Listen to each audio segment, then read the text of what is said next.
हाय दोस्त, कैसे हो आप लोग। उम्मीद करता हूँ कि सब लोग अच्छे होंगे। और आज हम जा रहे हैं बात करने के लिए, जैसे आप लोग की पूछा था कि आईटीआई वाला को इलेक्ट्रिकल फोरमैन में, सुपरवाइज़र में चांस मिलता है क्या।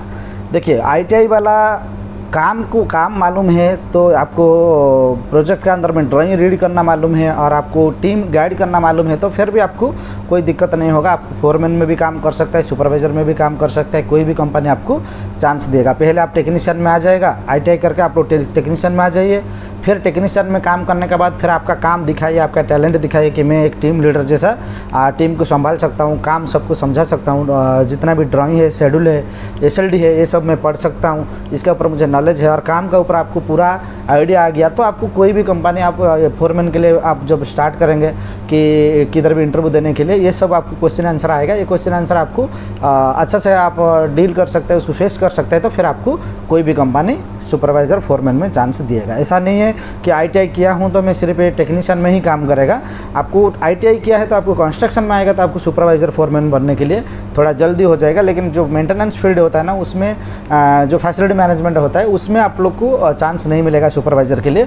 उधर सुपरवाइज़र होने के लिए आपको इंजीनियरिंग क्या करना पड़ेगा, जैसे हम लोग डिप्लोमा हो गया या बीटेक हो गया, वो इंजीनियरिंग सर्टिफिकेट आपके पास होना चाहिए, प्लस 5 साल से 10 साल आपको गल्फ का एक्सपीरियंस होना चाहिए, तभी आपको सुपरवाइज़र उसमें चांस मिलेगा। क्यों, फैसिलिटी मैनेजमेंट में ज़्यादातर फोरमैन नहीं रहता है, बहुत कंपनी में डायरेक्ट सुपरवाइज़र होता है और सुपरवाइज़र का काम जो होता है वो इंजीनियर लेवल का काम होता है, हर चीज़ सिस्टम का ऊपर काम होगा और बाकी मीटिंग भी अटेंड करना पड़ेगा, अच्छा से इंग्लिश में बात करके सब कुछ समझाना पड़ेगा, जो भी है आपको पूछा जाएगा अच्छा से बराबर इंग्लिश में आपको एक्सप्लेन करना पड़ेगा, प्लस आपका जितना भी साइड का आदमी सबको हैंडल करना पड़ेगा और सिस्टम में भी काम आपको मालूम होना चाहिए। मेल ईमेल आप उसको भी संभाल सकता है, जैसे आपको कोई भी आएगा उसको रिप्लाई कर सकता है, ये सब काम होता है। तो उसमें क्या होता है ना, आईटीआई वाला को सिर्फ टेक्नीशियन पोस्ट में ही रखा जाता है।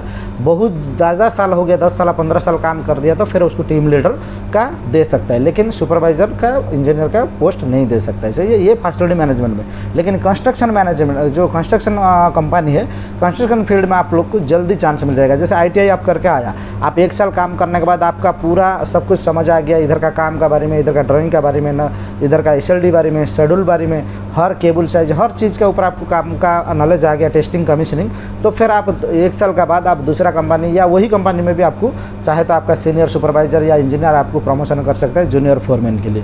फिर जूनियर फोरमैन में आप 1 साल 2 साल काम करने के बाद फिर आप सीनियर फोरमैन हो जाएगा।